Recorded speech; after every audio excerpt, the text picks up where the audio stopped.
Well, let's then welcome Mark to the program. And Mark, the since we've been talking about the destruction of Ukraine, the conversation about the reconstruction and the recovery of Ukraine continues. So, what's the latest on that? Because it's been another conference. Indeed. Good day, everyone.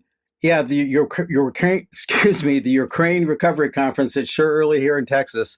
The fourth recovery conference is winding up today in Rome, Italy. And this first slide kind of gives the overall framework of what's been going on actually the last 8 years.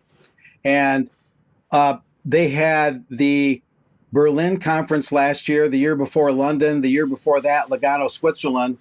And prior to those three, and now the fourth recovery conference that have went on the last 4 years, there were four prior reform conferences in Vilnius, Toronto, Copenhagen, and London, dating from 2021 back to 2017. So overall, this year that's winding up in Rome is the eighth Ukraine event. Four of them have been reform, and now four of them have been recovery. And this is a little bit of an explanation of the philosophy behind it. They're dedicated to the swift recovery, they say, and the long-term reconstruction of Ukraine since the beginning of what they call Russia's full-scale war of aggression. And governments, international orgs, financial institutions, businesses, regions, municipalities, civil society have come together, and they're united, they say, by a shared commitment to strengthen the long-term resilience of Ukraine. And it reflects the Lugano principles laid down in Switzerland back at that event. And some of those principles are reform focused for Ukraine's European integration. And that's really the main goal here, along with multi-stakeholder engagement. That's another example. Gender equality, inclusion, some very liberal social sentiments there, as well as environmentally speaking, sustainability, a very green philosophy. And this year in Rome, as they wind up yesterday and today, these are the four planks. They have business dimension, human dimension, local and regional dimension, which includes recovery of municipalities and regions. But the all-important fourth one, the EU dimension, EU accession and related reforms. Again, that's really kind of where this is going, to make Ukraine part of the EU officially. And this is a quote that sort of summarizes that fourth plank. Now, that's a picture of Ursula von der Leyen at last year's recovery conference in Germany, as I indicated in the photo credit there to make it clear.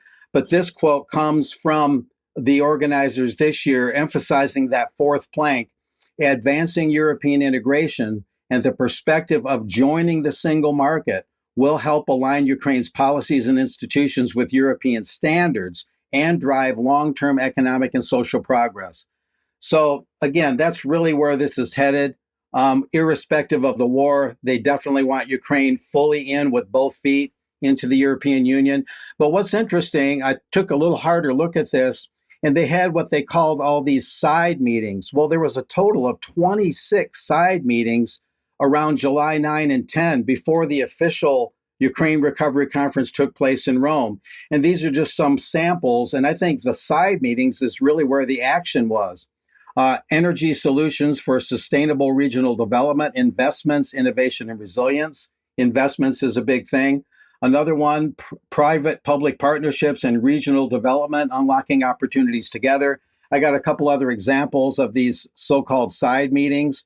This one's interesting. Strong media, transparent recovery, how journalism builds Ukraine's future. And of course, that's conventional journalism. No real alternative journalism is allowed.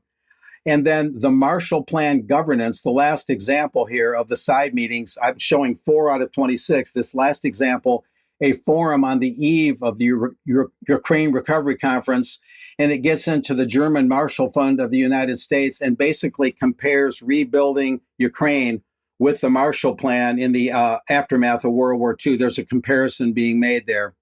And lastly, we have Larry Fink, everybody's favorite financier. And what's interesting here is the left slide is from the Ukraine government itself in the latter part of December 2022. So the conflict wasn't even a year old.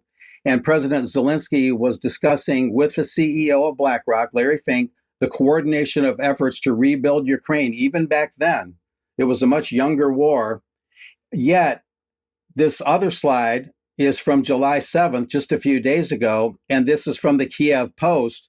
And after all this time, BlackRock, they say, is backing out of a Ukrainian rebuild funding initiative. So Larry Fink was supposed to reportedly show up in Rome. Now, he probably still went, I imagine, but he was supposed to go to Rome and kind of present the findings and present the overall plan of how to rebuild Ukraine. But reportedly, they're pulling back. The things didn't go quite as well. It's a little bit vague, but he's saying that people that were going to be involved in the investment got cold feet, among other things. So apparently he was not prepared to make that presentation in Rome.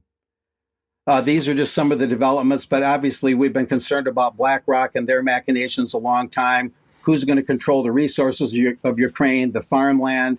Will Ukrainians become serfs in their own land? These have been concerns a long time. So back to you guys on this subject. I guess maybe it's the way the financial situation in Ukraine is such a mess at the moment. Maybe it's too big a mess even for Fink. No, it's because all the high-performing mineral energy assets are in the east under Russian control. Right. That's why they're backing out. So is this another acknowledgement that the war's lost then? it was all a delusion from the beginning because they were pretending to do this reconstruction confab when in fact there was nothing really worth reconstructing because all the damage done on the Russian side, guess who's going to be rebuilding that? Russia and maybe China, but not the West. So there's no contracts available. We were saying this 2 years ago. Right. We were saying this 2 years ago. But anyway, it's good that Larry's caught up with us. Yeah, isn't it just? Mark, let's change topics then. And